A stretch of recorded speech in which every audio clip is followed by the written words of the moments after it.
I'm here with Jessie Golden. Thanks for joining us. I'm so happy to finally meet you. I know, me too. I've been stalking you and following you. You have to check her out on social media at Jessie Golden. You're so positive. I love your voice. I love your tone. You're like impossibly beautiful, but you have this message that's so important. So I just kind of wanted to bring that to life for my audience and inspire some women. Thank you so much. You're for welcome. having me. And look, she just brought me her book, which I can't wait to read, The Golden Secrets to Optimal Health. Let's talk about Golden Secrets. Yeah. Well, the whole Golden Secrets thing started, well, my last name's Golden, so it was an easy name. But I have rheumatoid arthritis, which is, you know, it was quite the shock. I got diagnosed 10 years ago, and I kind of went undiagnosed for a really long time. And part of that journey was because, what I realized was because I grew up as a ballerina in my mother's dance studio. That's why you're so flexible and you Yeah, can do that's all what these started amazing it. yoga That's moves. what started it. Wow. Yeah. And during my healing process, I realized that I had a lot of inner critic and this being able to push through because of my ballet training. I don't know if did you ever do ballet or I dance? didn't do ballet and I didn't dance as a child, but I learned everything on Dancing with the Stars. I just worked harder than everybody else. Yeah. So I didn't have the background, but I had the spirit and the drive. Yes. Which, Well, you know, that's yeah, what it so takes to exactly. survive, right? Yeah. It's intense. And, you know, it's literally how I grew up because my mom had a dance studio, but like a normal dance studio has a mirror the size of the whole studio.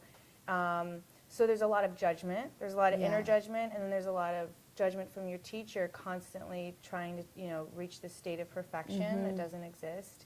And then there's also this other side where you're literally just taught to push through the pain. Yeah.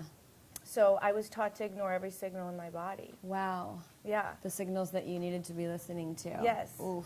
So when I got sick, I always had an excuse why I felt sick. I was a single mom, and I was actually still breastfeeding at the time. So I went undiagnosed for a long time. And then when I finally got diagnosed, it was quite the shock because I had never even heard what rheumatoid arthritis was. I think there's a lot of mystery related to autoimmune disease. Yes. I also have autoimmune disease, so I had Hashimoto's and colitis. Oh my God. But there's so many women and men, and it's a difficult disease to define and to describe. But it's so true what you're saying. Sometimes as women, we just push through the pain, right? We don't recognize those signs that are right there. So wow. Yeah. So they eventually got loud enough for me to have to listen. And I went through this whole journey, but I didn't walk for actually a year of my life. Wow. And then I went through I basically spent my life savings trying to heal myself naturally. I had a chef 7 days a week. I was doing everything. Anti-inflammatory diet and just... Yeah, it was actually a macrobiotic diet. My counselor, her name was Mina Dobik, and she cured herself of stage 5 cancer. 30 years ago, she was given 3 months to live or something. Wow. So I hired her, and I wasn't able to actually do the recipes and stuff because my hands weren't working. Nothing was working. So I had to hire a chef, and I really dove in. I thought, if I'm going to live with this chronic disease, I'm going to try everything naturally. And that's kind of what I share in the book. But what happened was I started sharing my journey. Well, I was modeling at the time, and all of a sudden I was 90 pounds, and I'm 5'10". So there was a lot of whispers. Nobody really knew what was wrong with me. Sure. So I started sharing, and I started a blog called The Golden Secrets. And that's where I started sharing kind of how I healed myself. I say I'm thriving with rheumatoid arthritis. So brave of you, though, to come from that vulnerable place and be willing to tell that story and educate people and inspire people. Like, it's such a beautiful part of you. Thank you. Yeah. I felt really, you know, I'm sure like with you, just with like colitis or other autoimmune disease, like it's interesting now there's more topic about it, but 10 years ago I couldn't find any real good books or research or anything. So I was like, I have to help people. So I started sharing, and then eventually it turned into a book. And so is the book about your whole journey back to health? I talk a little bit about my story, but the book's really for anybody, even if you're not sick, just any kind of ailment, obstacles. And there's reflection pages where I ask you specific questions, Mm-hmm. so you can kind of go through your own journey. Love this. So important. yes. I mean, the exercise work, the to-do lists for women. Yes. It's one of the things that I really loved, that really touched me about your posts on social media, is just they're so thoughtful. Thank you. You know, and they're words that are true and that we need to hear, and sometimes we forget and we get into the groove, you know, as mothers and women. And, you know, there's this whole inner dialogue that I wanted to talk a little bit about too, that's so important, because I think being a mom, Yeah. aging gracefully, we're so hard on ourselves, we're so critical. Yes. And our body is like listening and believing everything we think, everything we say to ourselves, you know?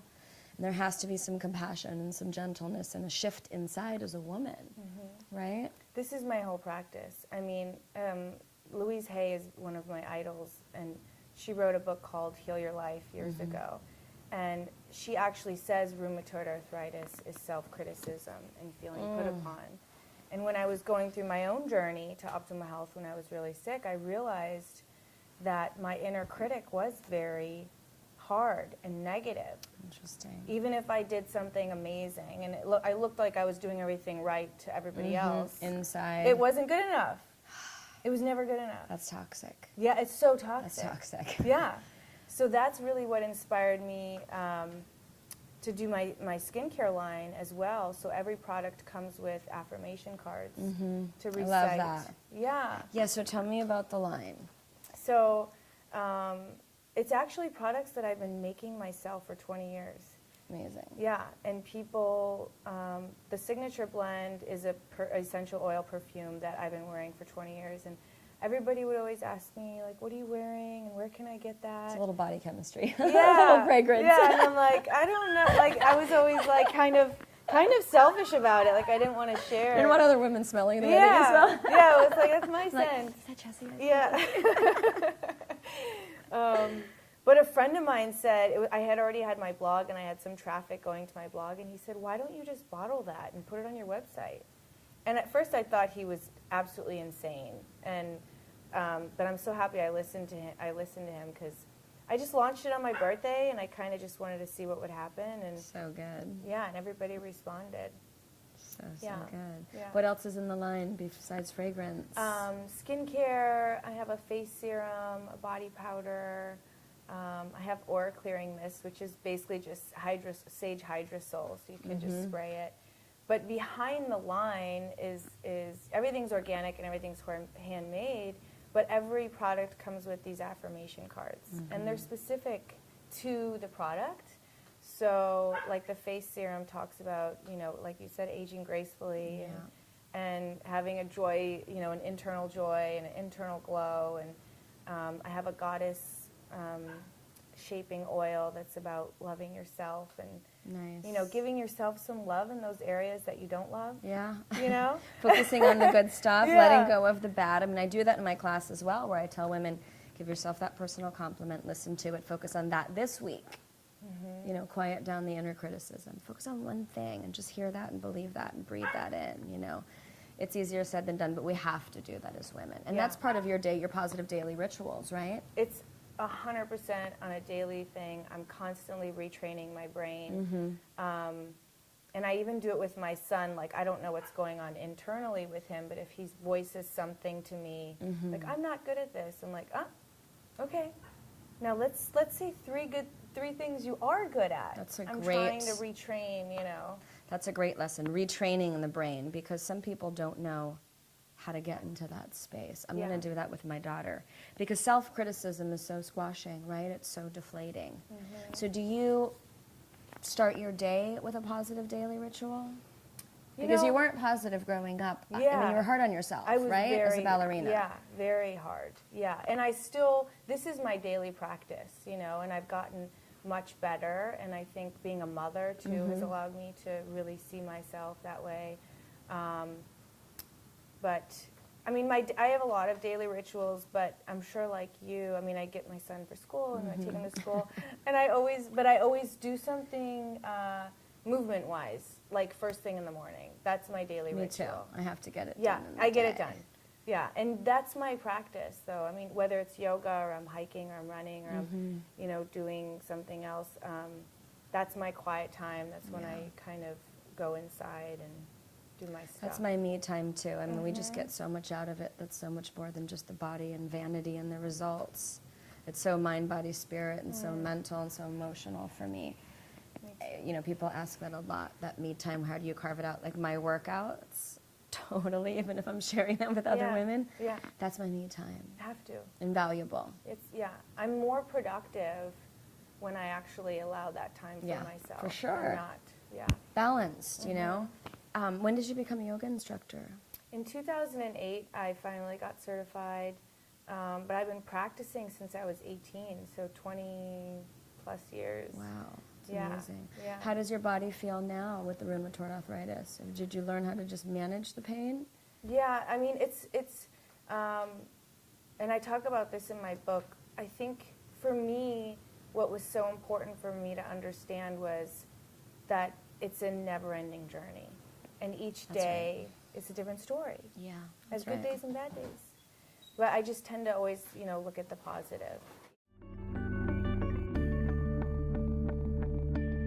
Yeah, so I want to talk a little bit about managing the symptoms, not only of autoimmune, but of life, because things happen and things come up, sometimes for unexplainable reasons, right?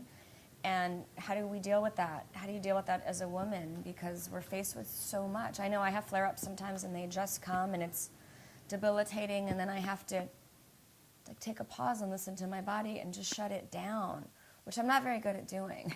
That's and why I'm they sure come you're not up. either. Exactly. Oh, those signs. Yeah. So how do you manage all that?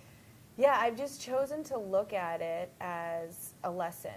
I could tell that there's a lot of similarities between us, but I don't listen to those things unless I'm laid out. Yeah, no, I know. Yeah. So But it's the siren song to slow down, shut it down. Yeah. But we're but I have that, and the family and the kids. Yes. And and then you just kind of have to, right? I'm trying to become a better student, though. I feel like the lessons are never going to end, and I'm just trying to become a better student. So the things that make me really uncomfortable, which is asking for help, delegating chores, taking a rest, these are my challenges. You take it all on yourself. Yeah, I'm trying to for me it's a huge deal to rest. It's a huge deal. I feel very accomplished. You're speaking my language. I mean, that's the female, we're warriors as women and as mothers, and we go. And that's part of the whole philosophy for me with fitness as well. It's to carve out a little time for yourself, because the benefits go so deep, But just learning how to listen to our bodies, to stretch, to recover, to slow down, to take a moment, to have a cup of tea, to breathe, to do your daily rituals. Yeah. And I think what you said earlier when we were talking about the rest days are just as important, the stretching, the more slower type of workouts. If there's days where I can't do the booty burn, Sure, for sure. So I just stretch. I do something for myself, but it's more of a recovery, more restorative, which is just as important, and especially for somebody like me. And me, and everybody. I mean, I'm starting to schedule those recovery days within our program, because not everybody knows how to listen to their body. We're not all in tune to understand when it's time. But the stretch and recovery parts of health and wellness are so important. So I'm really happy that we're going to get to do that and just learn how to slow it down and get other benefits, right? Yeah. I remember one of the first times I went to yoga, and they said, if you get tired, go to child's pose. And I was like, it was mind-boggling to me, because my whole life I've been taught, if you're tired, do 1,000 more. Oh my gosh. It was so wait, I'm supposed to actually listen to my body if I get tired? It's so interesting to grow up with a preconceived notion of how we're supposed to walk through this life, and then to become a woman and to realize that there are other possibilities and other ways. It's amazing to hear the structure and the discipline. And I have the utmost respect for dance training and for ballerinas. It's such a hard life and profession, but to have come full circle for you, and now to be in this peaceful place where you're just compassionate with your body and honoring your body. Yes. Hallelujah. Such to a you. better place to be. Yeah. Such a gentler way to be. Love it. Yes. Love it. We need to share that with women. in all ways, you know what I mean?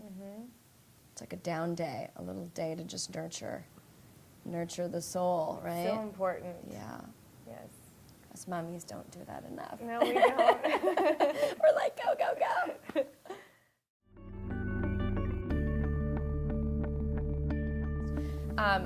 You know, for women that don't have a positive inner dialogue or don't know how to live in a place that's compassionate to themselves, what would you suggest that they can do to start, like now, tomorrow, just to start living positive daily practices?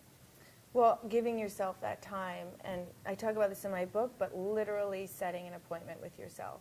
Oh, I love that. And it's like giving yourself just as much as respect as you would somebody else. Like you're not going to not show up to a doctor's appointment. You're not going to not show up, you know, because there's going to be repercussions. So Yeah. just really making, you know, a calendar and just sticking with it and just For allowing yourself, like yourself. scheduling your me time. I say this so much. I don't miss my children's appointments, parent-teacher conferences, Right. their doctor's appointments, the teeth cleaning. We do that as women, as mothers, but we don't do that for ourselves. But you can't serve from an empty vessel. So if you're depleted, which eventually is what happens, then you're no good to anybody. Yeah, So you're living your best when you actually allow that time for yourself. love that. So super important. Now, what about, because it sounds like we're really similar. Yes. We're like working in overdrive. I'm getting better. I'm getting Which, much by better. the way, I think that's the best way. Like, I love hanging out with mirrors because, like, it actually helps me. Because I want to say to you, like, Brooke, like, you do so much. Like, you're an amazing mother. You're doing this amazing. Like, I want to say all these things to you. And make your appointment for Yeah, yourself. and make your I know. appointment. And then I'm able to look at you as a mirror and be like, you need to give yourself that same compassion, Jessie. Yeah, it's really, and I would say the same thing back Yeah, to you you because know? we're always better friends to other women, don't yeah, you think? Yes. Than we are to ourselves. So I would also say another great piece of advice is learn how to be your own best friend. Oh, it's so huge. Like, I'm better at it now in my 40s, but we have to learn how to be a friend to ourselves. Like, huge, huge, huge valuable advice. When I think about what I would say to my best friend, it allows me that compassion. Good. for I love myself. that. Yeah. I love that. It's great, great, great advice. What about the signs? Like, what happens in the body? What are the messages that would indicate to you, that would show you that it's time to slow down a little bit and take a moment? Yeah. Well, you know, when you have an autoimmune disease, the signs are very, you know, Yeah. relevant, and they really keep you in line to Yeah. be healthy because you can't mess up. Yeah. But I think if you're having symptoms, something you're doing is not working. You know, Symptoms like? anything, a backache, a headache, you're feeling tired. Like these are You're body- impatient. You're not Yes. sleeping enough. You're not resting at night when you are sleeping. Your mind is racing. You're not present in the moment. You're anxious. Yeah. All these things are signals of going, hey, something isn't working right. And literally the best thing to do in that moment is to sit still with yourself. And not to overthink it. I mean, I like to call it tuning in my book because I think love people that. get scared of meditation. But literally just sitting with yourself for 5 minutes, allow the thoughts to come in, acknowledge them, let them go, and just sit with yourself and get clear. And it's so amazing what that does. I love that, tuning in. Very simple, because it's true. A lot of people don't know how to be still. And it's a little bit scary sometimes to sit with your own self and tune in and see what's going on. It's like personal inventory. And I do that now. And it took me until my 40s to really learn how to sit in my shit. Yeah, If sit in you your will. seat. Sit in your seat and deal with yourself. Yeah. That's awesome. Yeah. Love it. Get the book. Check it out. We're going to do a little yoga flow. We're going to stretch it out. And we're going to remind each other Yes. to do it. I love it. Thank you. Thank Thank you. you so much. So awesome.